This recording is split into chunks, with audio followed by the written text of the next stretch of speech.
My first episode of 2024. Good to be back. It's the A Game. I'm Rob Akampora right here at the Shared Universe Studios on the Jersey Shore. And episode 104, if you're keeping score at home. Ironically, the last episode of 2023, I was promoting a movie called Open. The first episode of 2024, I'll be promoting a film called Open. You're seeing a pattern here. Yes, Elena's happy about that. And as I introduced my guest, I should explain. This lady is one of the elite in the world of stunt work. And now segueing into the actress world. The interesting part of this, Elena, is that all weekend on TBS, your film that got you your break 10 years ago in your version of the Hunger Games was running all weekend. I had no idea. I wish I would have known. Yeah, they were doing a marathon. It was like this loop of the Hunger Games. And then, hey, here's Catching Fire. Here's the other. And it just kept running for the whole weekend. So I'm like, okay, that might get her dinner and the residuals. Oh, did I say that out loud? I'm sorry. Oh, good point. But the lady in front of me also has a film called Open that we will talk about, and another great film with a great actor we're going to talk about, and a lot of fun things. But to properly introduce a lady, I have rehearsed this. I will probably botch it, but knowing that she speaks this language, Elena Sanchez, Bienvenida Sehut der Sind. I probably botched it. I was trying to say thank you for being here today in German, and I'm like, I don't speak the language, but that's amazing. It was a good effort. Thank you. Yeah, I got about a C-, but I'll take it. C+. I'll take that. Even better. Yeah, you're fluent in German, in Spanish, English. Is there any other language you do speak? I took about 6 years of French, so at one point I was pretty good, but I've lost most of my French, unfortunately.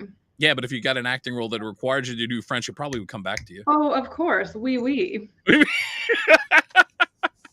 understand Elena Sanchez, I will say this. You and I actually have something very interesting in common, because I've noticed that you went to an elite college in the Ivy League in Cornell. I went to a pretty good one in Catholic, but the similarity is this.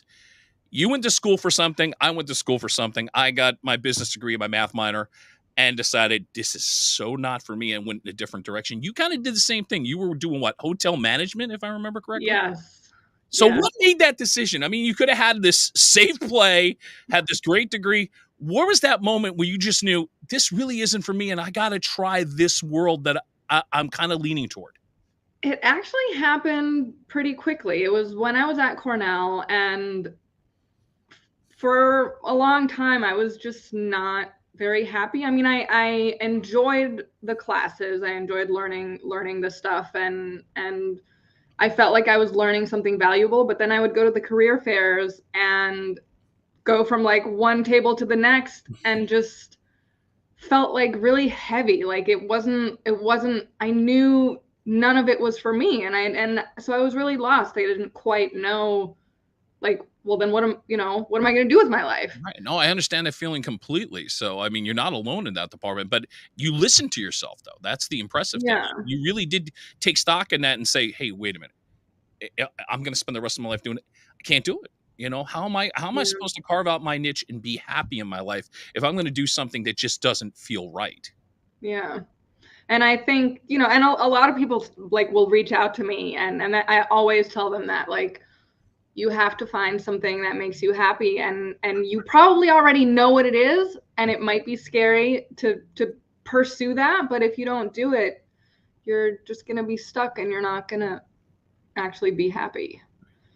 Well, when I look even deeper into your life, you had a passion for gymnastics, and you kind of exercised that passion. So in a sense, passion has driven you to a degree. Would you say that? Yes, absolutely. And as a matter of fact, since I mentioned the gymnastics, Christian, can you scroll me? I mean, I got to find the photo here. I believe it's number 2. Put that one up, please. There she is on the floor exercise. Cornell University zone. I didn't know there were going to be photos dug up from my past here. Let me tell you something. As I proved to Miles Doliak, your film creator, there's always going to be at least one moment in going, where the hell did you find that? That was going to be my one. Where did you hell did you find that, Rob? Come on, I'm going to pull out a couple of surprises. I love that. That was my floor routine. Mm-hmm. I don't know which competition that was at, but that was the one thing that at Cornell I really found my place.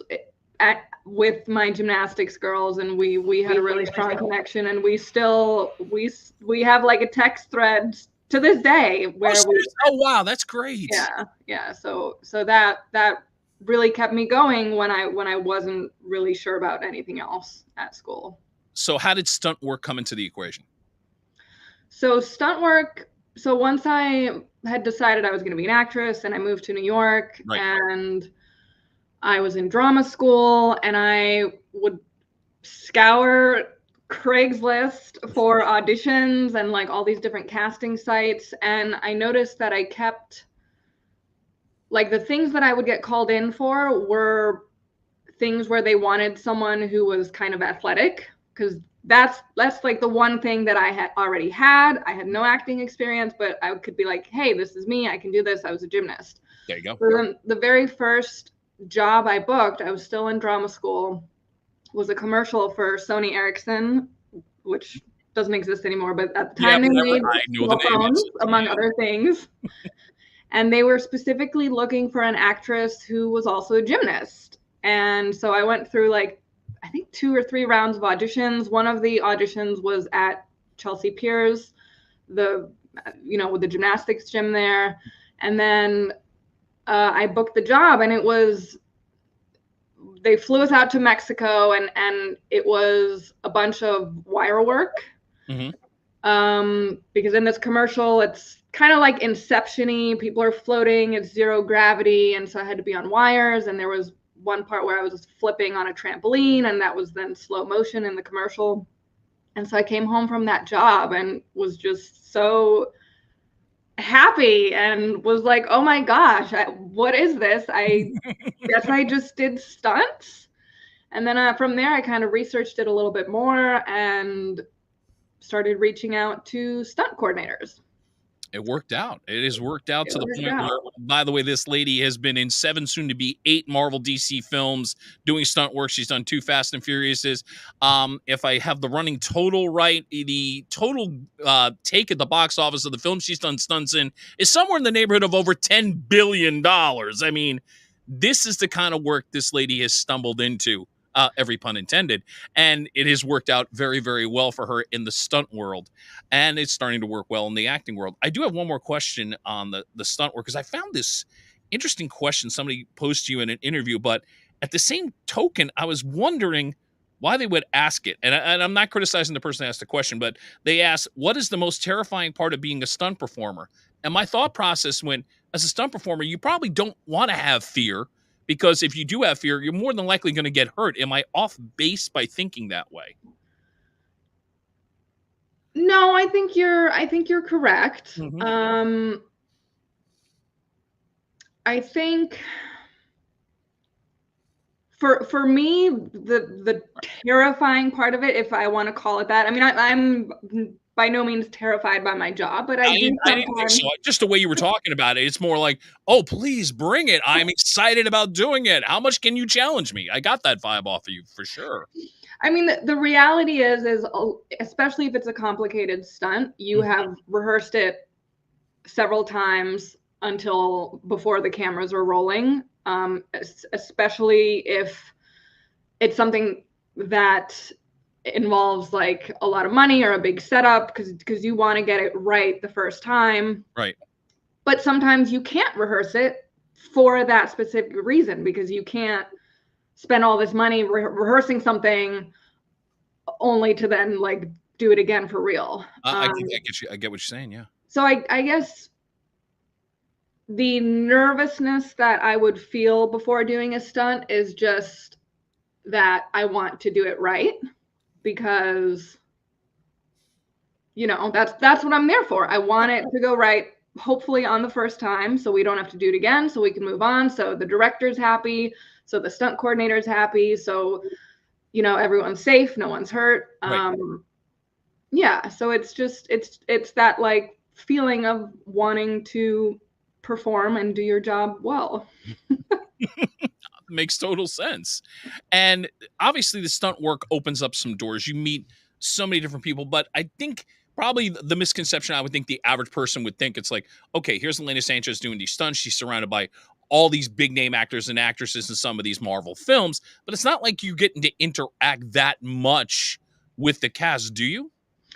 I mean, it depends. If you're coming in on a job that you're just there for a day, Mhm. you're probably not gonna really meet many people other than the people you're directly in the scene with, or if you're interacting with them, there's obviously always a hello, um, and talking about the scene and whatever you're doing. If you're in a big kind of crowd scene, obviously there's gonna be less interaction. If you are doubling an actor, Mhm. there's going to be a lot more interaction because you are not only are you doing the stunt, but you're helping them do the stunt or part of the stunt, right before the stunt Yeah. or after the stunt, and then you're talking to them and you're observing their movements so you can copy them. And so it really depends. I mean, and some actors are more open to talking on a set than others. Some are just very focused or Mhm. their method and they don't really want any distractions. Some people really do want to talk to you and relax and then you just kind of gauge the situation with each person differently and how much help they want from you, or if it's one of those where you just kind of stand back and come in when you're called. I'll Yeah. give you give an example here. Give me photo number 9, Christian. I mean, first off, let's give credit to the art department and the people who got you dressed up, because you look so much like Zoe Saldana there. It's incredible. So I think that's another important part of pulling off the stunt, is also about it looks seamless when they do it in the editing and you do the stunt and make it look fantastic on film. So in this case, all right, you're doubling for Zoe and you got the look down. Is it a situation with Zoe where it's like, okay, was it more communicative, or was it just more she's in her mode and we'll leave her at that and I just go do the stunt and do what I got to do? So for that one specifically, Zoe was not even there. Oh wow. Um, Oh wow. Okay. So you're kind and of going in, no, okay, I've got my mission and Zoe's already shot her scenes, let's say. yeah, so and for that, I was called in as an additional stunt double because her regular double was booked on something else, Mhm. and I think that photo specifically was from In Endgame, game, yes. and so it was actually some of the reshoots, and so yeah, Zoe was not there, and I just came in, had hair and makeup do their magic, Right. and I had previously fit for that costume, um, and one of the other characters as well, just because these costumes are very expensive and they only have, a handful of them. So you have to be a really specific size to fit into them. So they had fit me to see what I could be right for. And then I came in and did a scene and she wasn't there. So But again, I want to reveal that. I think a lot of people do sometimes have this conception about it, and they don't realize that some of your work, it's like, no, that's a great example. No interaction with the star at all. I'm just going in, I'm doing my job, and there you have it. And that's sort of the end of it. But do you take anything out of these works as a stunt woman? Does it help you with your acting? yeah, absolutely. I mean, I think just from I was very lucky as a stunt woman to get some big jobs early on where I got to spend so much time on set that I Right. learned a lot just from observing, whether it's observing the actors or my actors that I was doubling, and also just observing interactions between the director and the actors, and also just learning so much about how a movie set works in general that once I started doing more acting, there was really nothing that could phase me because I had Good point. been so close and worked with so many different types of actors and different directors that I was really for ready for anything. Good education. I mean, in a lot Yeah, of levels, that's your master's degree right there. yeah, yeah. No doubt about it. And it had you prepared for what I think is right now 2024 shaping up to be a really good year for you. Let's start with the fact that this little movie called Open that came out in 2023, Christian, scroll down. I think it's photo 11. Yes, there it is. That is the trailer poster. It features two of my former guests on this podcast, Jeremy London, who talked about the film nearly 2 years before it hit. He was so excited even when he got the script in. And my last episode of 2023, Miles Doliak, who feels like it felt like, okay, I just became friends with this guy. I want to have a beer and go to a Saints game with him, but that's another issue altogether. But when you got the script for this, and I'll explain a little bit more if you haven't seen the movie, because we are going to play the trailer. You noticed it was like, this is wild. This is crazy. Do I really want to be involved in something this crazy? And you know Miles's personality. And I will tell you, Miles Doliak shows no fear. That's why I respect this man so much. He is a guy that's going to make it, because he's just going to be like, you know what? I'm going to put it out there and just see what happens. Yes, that is exactly what he's like. And, you know, they called me and kind of told me about the script, and Miles was like, so do you play any instruments? And I was like, I mean, I play the piano. I kind of used to play the violin. And he was like, can you play the drums? And I was like, no, but I'll take a class. And we kind of went from there. And then they sent me the script, and yeah, I read it, and it was unlike anything I had ever read. And I would believe that, yeah. part of me was, you know, a little hesitant. Human nature, something so sure. It was just so foreign. I mean, on the one hand, the concept of open marriages, because that's not something that, you know, appeals to you in any way, shape, or form. Right. Okay, fair. There you go. And then also the musical aspect. I mean, I could see it on the page, but I didn't quite know how it was going to turn out. But I mean, I trusted Miles and Lindsay and thought, you know, let's give this a try. Since you mentioned the drumming, Christian, we're going to set this up. You were lucky enough to take a camera and do kind of a behind the scenes thing. By the way, if you go on YouTube and type in Elena Sanchez and open, you will find this 10-minute reel that has some great stuff behind the scenes. I encourage you to check this out. But since you mentioned the drums, here's a little clip from what she did, and this will explain what she had to go through to learn drums for the film Open. Please check this out. Elena Sanchez learned how to play the drums for this movie and did so brilliantly with my dad. I don't think I knew quite what learning to play the drums would entail. Let me tell you something about Elena Sanchez. We got off the phone and she had bought herself a set of drums within 3 days. Here's my drum set that I brought. Luckily, I have my awesome drum teacher, Eric.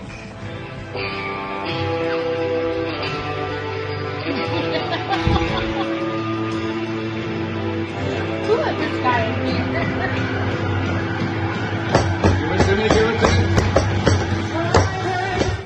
Here's my drum set. The classic 1985 Simmons drum set, used by all of the greats from Billy Joel, Michael Jackson, Duran Duran, King Crimson, Peter Gabriel. This hexagonal masterpiece made it here all the way from the Baltic States just for this performance. I think we're in trouble here.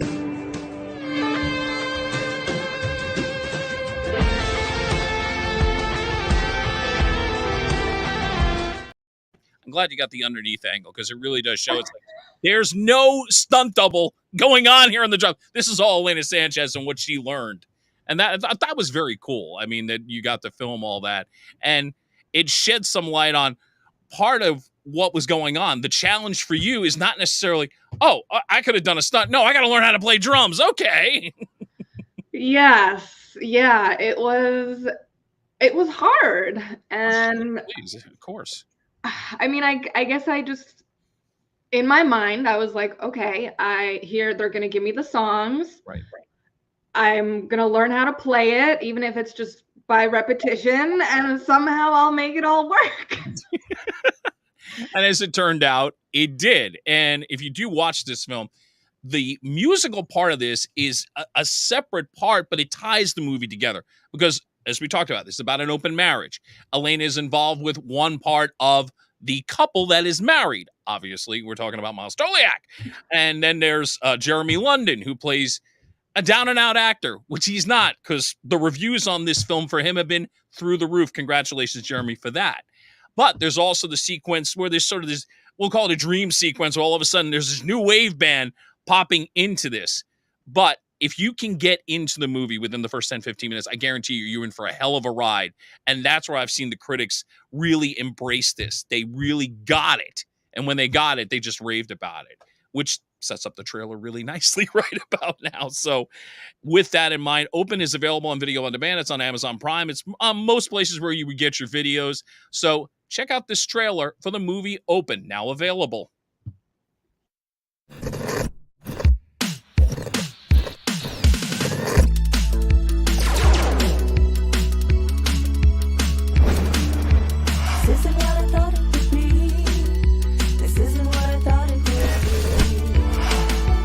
Christina's okay with this? Yes, we're open. We're open. She's on her first date tonight with an actor. Eric LaRue. TV legend. A dream come true. Eric LaRue. Yeah, that's me. There'll have to be rules. Were you there from the beginning? It is possible to love more than one person at a time, you know? You're breaking up the band. Eric is in the band. He's an addition, not an original member. Did Christina tell you I taught here? I never start seeing anybody without stalking them first. I'm kidding. But most of the time you're the stream. Love ain't no hood. What are we doing exactly? Yeah, what are we doing exactly? What do you think it takes to get a restraining order? There's something wrong with me. Nostalgia's a hell of a drug. Can I have this, ideal to live up to? Obsessive and harmless don't really go together.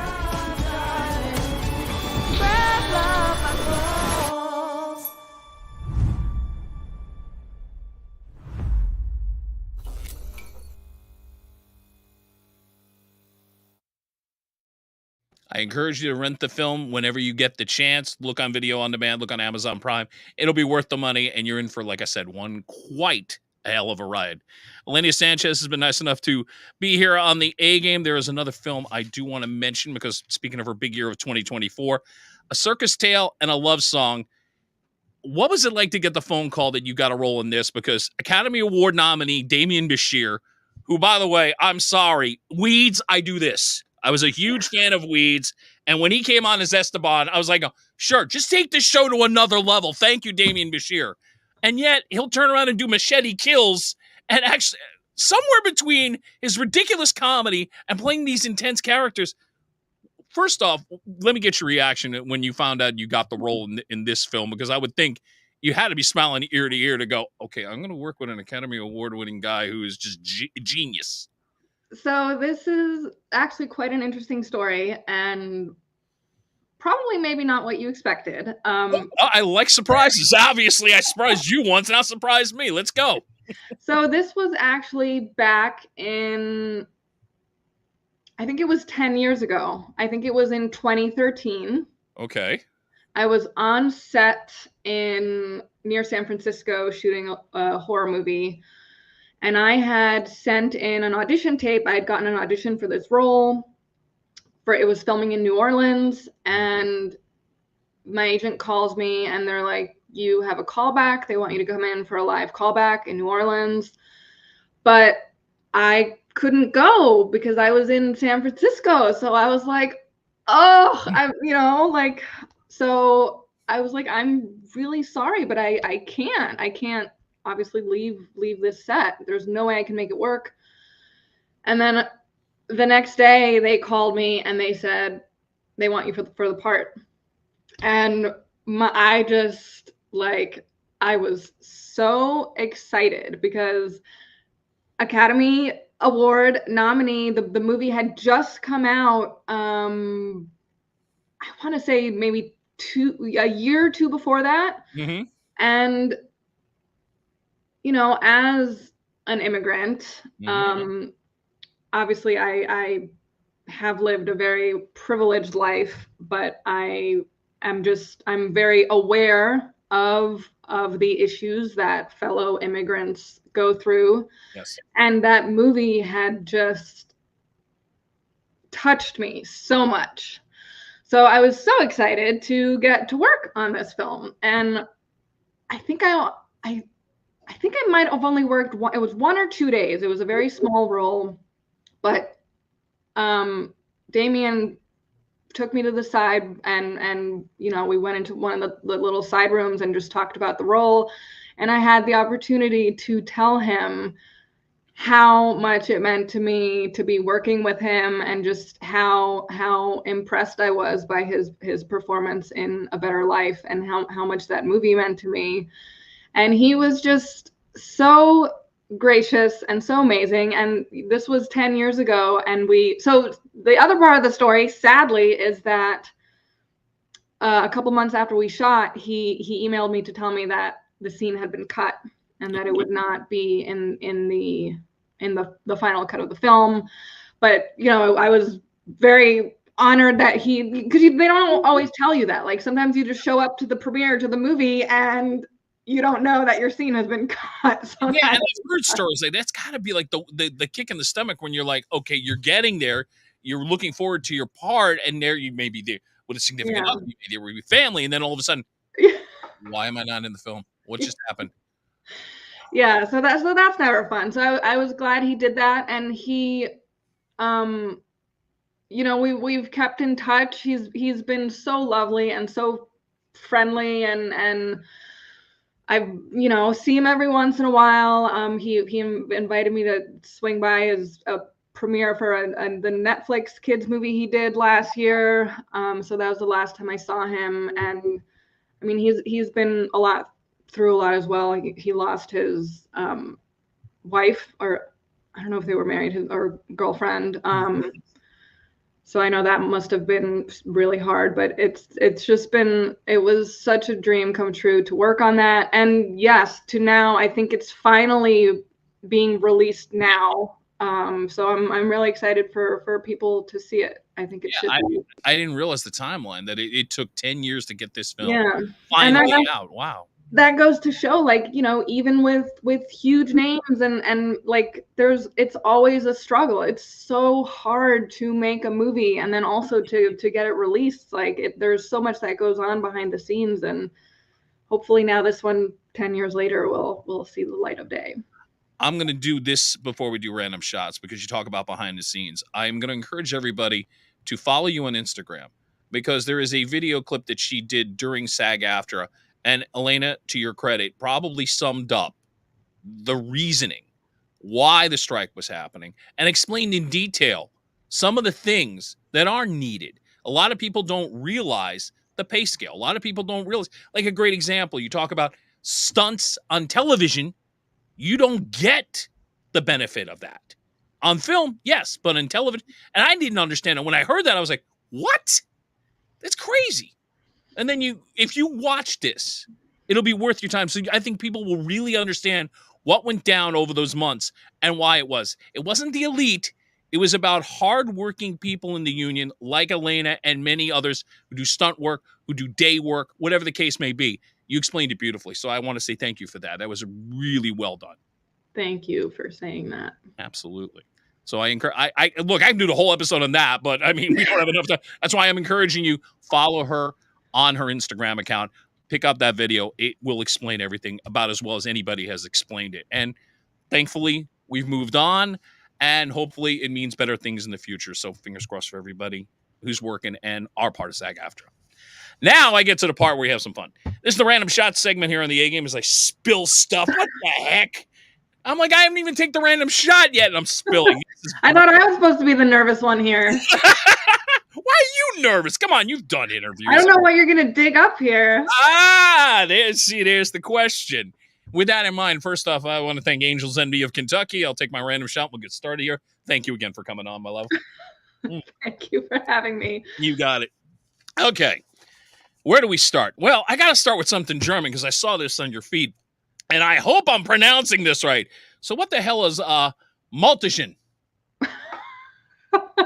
Maultaschen. Maultaschen. See, I knew I'd screw it up. Thank you very much. That was pretty good. That was pretty close. It is a typical German food that I love, and with all the things, the foods in my life that I love, I just learned how to make them so I could have them whenever I wanted. I actually had some Maultaschen for lunch today. Hey, what a coincidence. So they are. I think, wait a minute, photo 15. Pull that up real quick. Okay, so explain it a little bit more. Okay, so obviously we have a filling that's going into this dough. What is the in the ingredients of the green? Because I'm like going, as a novice, I'm going, that could be guacamole. What do I know? Yeah. So the green stuff is spinach and parsley is what makes it green. Okay. There's also some garlic, some onion, and some meat. And then so it's basically like a giant ravioli. And I make the dough from scratch with my little KitchenAid and make the pasta sheets and then put the filling in, and then it's great because they freeze really, really well. So then I have a freezer full of Maultaschen, and anytime I want some, I pop some I usually eat them in a broth. You can also put them like in a pan and kind of pan fry them. I would do that. I'd be down with that. Yeah, so that's the Maultaschen. See, this show is very educational. I keep saying that all the time. Next random shot. Obviously I stalked your social media, so I apologize for being the stalker for this, but you obviously, like many families, have some interesting traditions during the holidays. As a matter of fact, I'm trying to find the photo here, Christian. Scroll down, scroll up. Try to find me something with a train. There it is, number 8. That's the one. So it's a great photo, by the way. And was this a tradition growing up with you with the trains? So, this was this Christmas now, a couple of weeks ago. That's my dad. So I had kind of forgotten about the Lego set, and I think I must have been very, very young. I think it was maybe more like my sister who but I definitely remember it, but right, kind of vaguely. And I think we would build it up at my grandparents' house, but I was probably too young and wasn't allowed to touch it. So maybe that's why I don't remember it that well. So my mom, found it in the basement, and she was like, we have to see if this still works. And if it doesn't, we have to get rid of it. And if it does work, we should keep it, and we can sell it on eBay for a lot of money in like 30 years. Which, by the way, there's this article that she clipped in the newspaper. Someone has that actual train set, and it was like in the original box and everything, which we also still have the original box. Ooh. And they sold it for like some ridiculous amount, like a couple $1,000s. So it just goes to show you, though, when you have something like, you don't think about it at the time, you just think about it as like, this was the thing Dad would not let me touch as a kid. Oh my God. And now all of a sudden it's like, Pop, why are we not putting this on eBay? It's like, no, I just want to see if it works. Yeah, so we built it all, and it still works. We were very excited. It was fun. That's nice. That's what I was saying. I love stories where you talk about these little things that are definitely your Christmas. And another example of that, I saw a photo, a Christmas market somewhere in Germany. I'm gathering it was in Frankfurt. Yes, I may have a photo of that. Christian, number 12, I believe. And this looks like, you know what? This should be for the travel and tourism, because I'm like, I want to go now. It's just like a place where it's like, it's happy time in Christmas. Go get hot cocoa, go do some shopping, have some fun. I mean, it really is like that. And I think this clip specifically there was these giant pretzels. I mean, Germany is very famous for their pretzels, and they were these like massive sized pretzels. And it really is, it's just so dreamy. I mean, every major city in Germany and also Switzerland has these Christmas markets, and they're just so nice. You hear stories about that, and I've never really had like a desire, but after seeing a photo and number 14 post up, because then I saw this, I'm going, yes, I need to make a trip. It's like, this is so gorgeous. Yeah. Like, you just get lost in like, where's my camera? Where's my phone? I'd be like taking photos like every 5 freaking seconds. I mean, I mean, I didn't want to be like too touristy, but I was like, I'm here, like, and it's so nice. Right. And it's what I appreciated about it is I get to see a side of the world I don't ever really think about. I don't, it's not like top of mind. And then you see it and you go, wow, they really do it so well. I gotta go at some point and just experience this.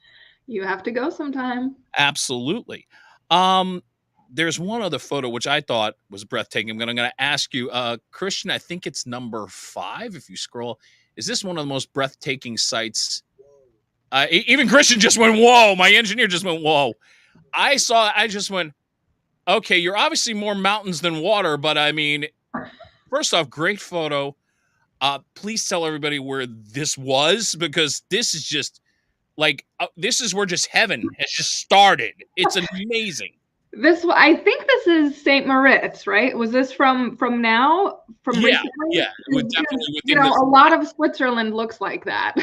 Yeah, you hear stories, but again, to get it from your standpoint and you're there, it really drives it home. It's like, holy crap. Yeah, it really is so beautiful. And every time I'm in Switzerland, it's just like, sometimes I just stop and I look and I'm like, am I in a painting? Is this real? Like, that's what it feels like. And we lucked out. So that was St. Moritz, which is obviously one of the world famous ski resorts in Switzerland. And it was just a beautiful day. The sun was out. It was clear. There was some fresh snow, and it was a very nice time. So for you, if we would describe like a perfect day, it would involve skiing, a little bit of sunshine, and fresh snow on the ground. Yeah, but I also have my limits. So I'm not I'm not a full-time winter snow bunny. I'm also, I'll do a couple days of that, but then I'm also happy to spend a day just like in a sauna or, doing something else. So I'll get my fill of snow, and then I'll have enough for a bit, and then I'll come back to it at some time. Okay, but obviously during the holiday season, it kind of just fits the whole motif of which brings me to this one. And I think I know the answer to it just because I've done my homework. True or false? You recently plunged into water that was so cold it would qualify as a polar bear plunge. Yes, that is true. If I did the conversion correctly, the water was under 50 degrees Fahrenheit, because I think you said 9 degrees Celsius. It's right around 48 degrees. Yes, and I have done colder. I've done 6 degrees, which I think is like low 40s. Yeah, something like. Christian's having a heart attack. My engineer's like going, hell no.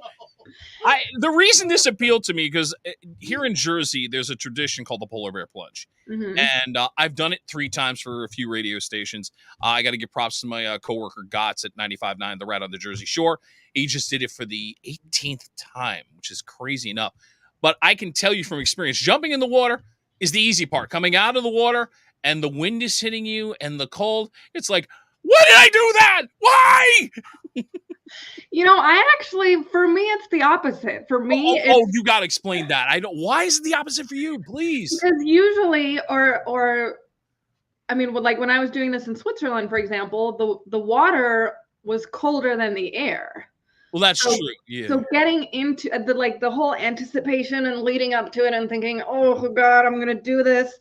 That's the horrible part. And then being in the water is obviously not great. But then when you come out, it's this euphoric, like your whole body is tingling. And I mean, they've done studies, I don't do any drugs, but the effect of a cold plunge is similar to doing certain drugs, and the mood effects last for much longer than doing any kind of drugs.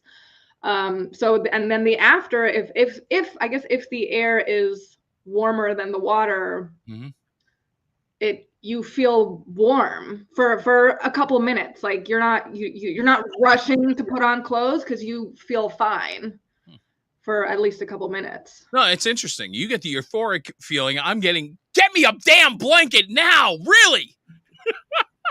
I mean, so I started doing cold plunges last Christmas, a year ago, and Okay, so this is something new. Okay. This is something fairly new, and we were at a little wellness retreat thing on the Bodensee, which is between Switzerland and Germany, and you would go to the sauna, and then you'd go from the sauna into the lake, and then you go back into the sauna and back into the lake. And so that was taking it from one extreme to the other. Yeah, I was about to say, so you're like in this maybe 110 degree sauna, and then you're going into this, plunging into maybe 40 degree water, and you go, how do you not catch like pneumonia or something? I mean, please. Well, I mean, I don't know the science behind it, but it's like, it's actually really good for your immune system. And I'm sure if you then were to like stay outside wearing a bathing suit and not any clothes, eventually it would probably not be good for you. No, probably not. Yeah. But you know what? Again, this is something I'm going to have to investigate. Yeah, it's been really good for me, I think. And it has a really positive effect, and a lot of people do it for anxiety and depression, and it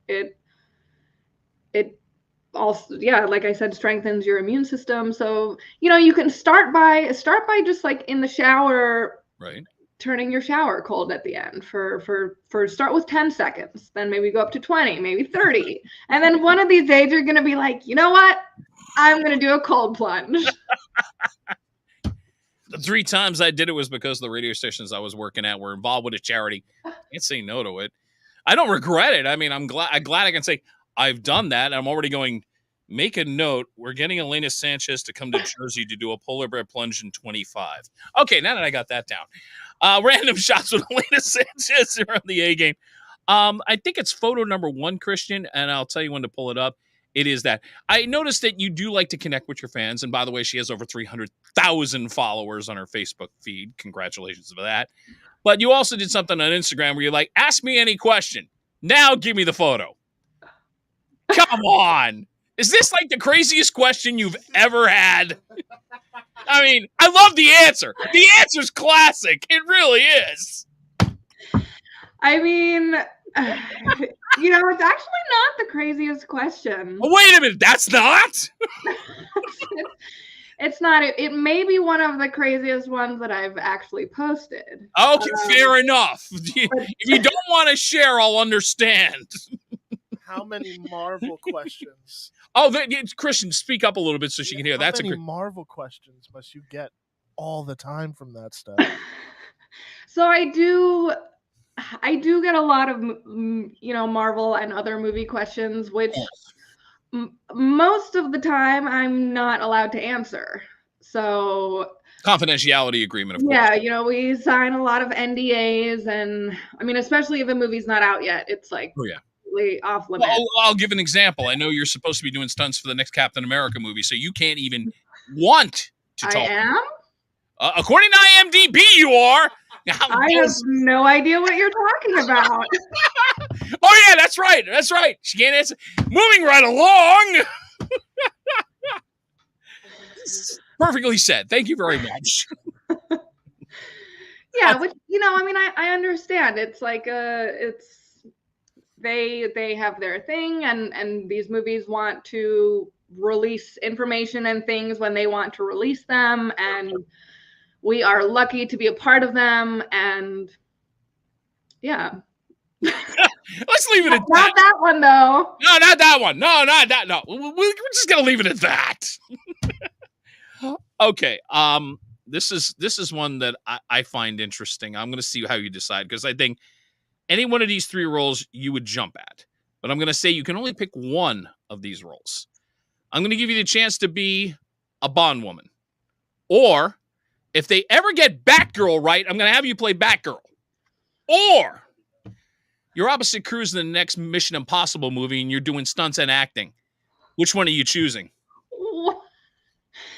There's this is the hardest question ever. I mean, Thank why do I you. have Thank to pick you. one? Thank you. I will bow now. Thank you.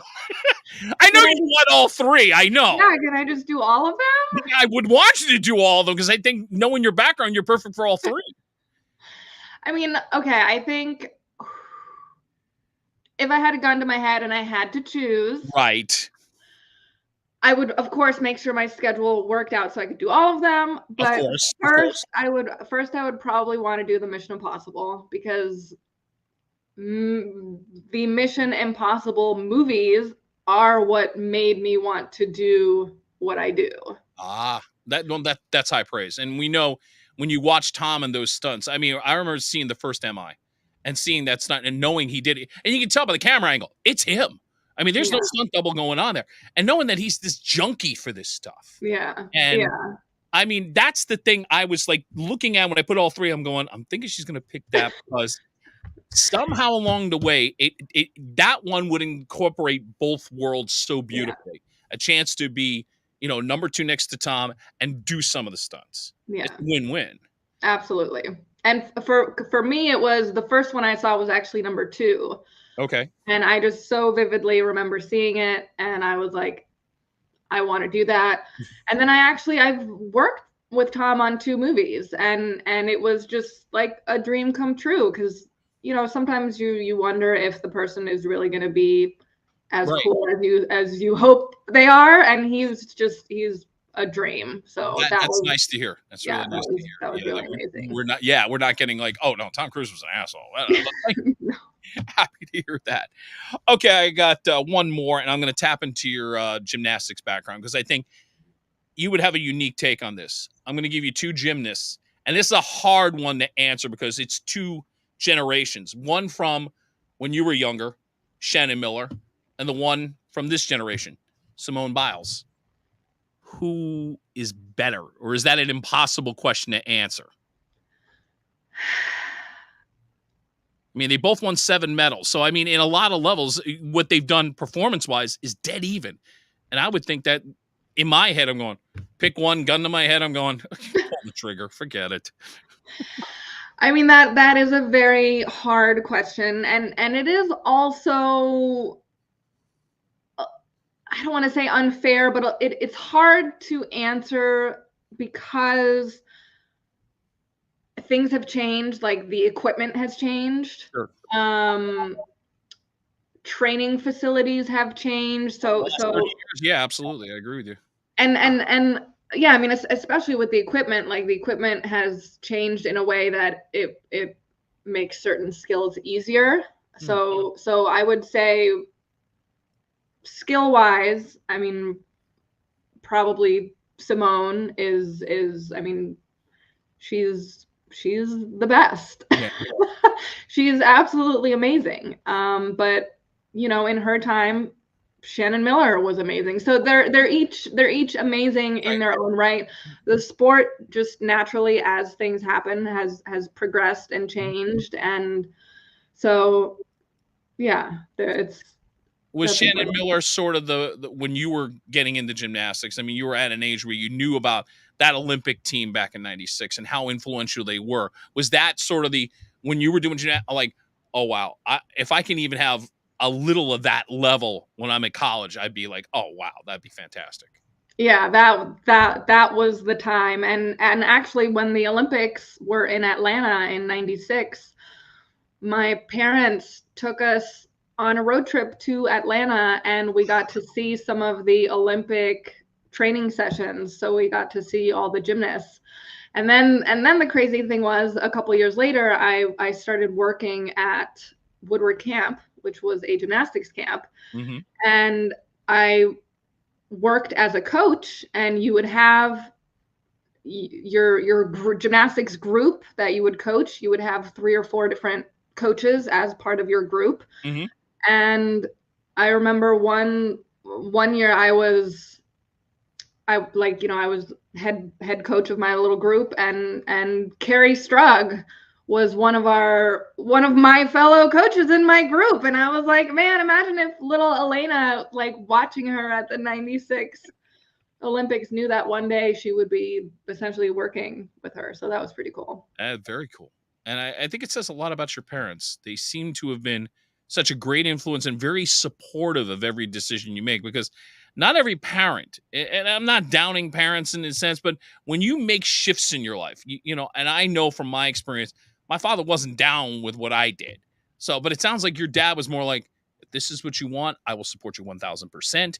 And that's a fantastic thing. And it's got to feel good that you've had that support all along. Yes, definitely. I'm very lucky because not everyone has that. And my dad, just from a very young age, he always told us to do something that we loved. And so that really helps you go for that, because you have that support. Now, you know, my mom is supportive as well, but that being said, she likes I still to this day, like for the first couple of years, she would always send me like articles about other jobs, or like, you know, little subtle hints like, oh, maybe you could do this, or maybe you could do that. And then like, so now still to this day, I'm like, so mom, like, are you happy with my job now? Like, is it okay now? Have I proven myself? Like, or should I still be looking for another job? I think she's just bummed that she doesn't have any hotel benefits from me. Then see, the ulterior motive strikes again. Jeez. No, they did it well, because my sister is a pilot. So she's got the flight benefits, but she doesn't have the hotel benefits. So I think she's a little bitter about that. Way to wrap up. The truth all comes out. Look, Mom Sanchez, be proud of this woman. I mean, for God's sake, everything she's accomplished so far and what is yet to come. I'm going to say that, what is yet to come. One more time, can I have photo 11 so we wrap up? The film is open, is available on your streams, whether it's video on demand or Amazon Prime. Please go and get this and enjoy the ride, because it is a wild, wild ride. Miles Doley, I thank you so much for being my last podcast of 2013. It led me to have Elena Sanchez have on in 2024. Thank you so much for agreeing to do this. And I think I hopefully made up for my faux pas of not really mentioning you in the Miles Doliak episode. All is forgiven, and we love you, Miles. Yeah, absolutely. And that's a wrap for the A Game this week. We'll be back again probably in the next 2 weeks. So be watching right here. Follow my YouTube channel. You see the thing underneath my name. Yeah, just make a copy of that. Be one of my followers. Please follow along, and follow Elena. Be one of her 300 and some odd thousand followers on Facebook. And please, I implore you again, follow her on Instagram. Find the video. Again, find out what went down with SAG-AFTRA in 2023. All of it is explained very well by Elena Sanchez. Thank you again, my love, and take care, everybody. Have a great weekend. Thank you so much for having me. Thank you.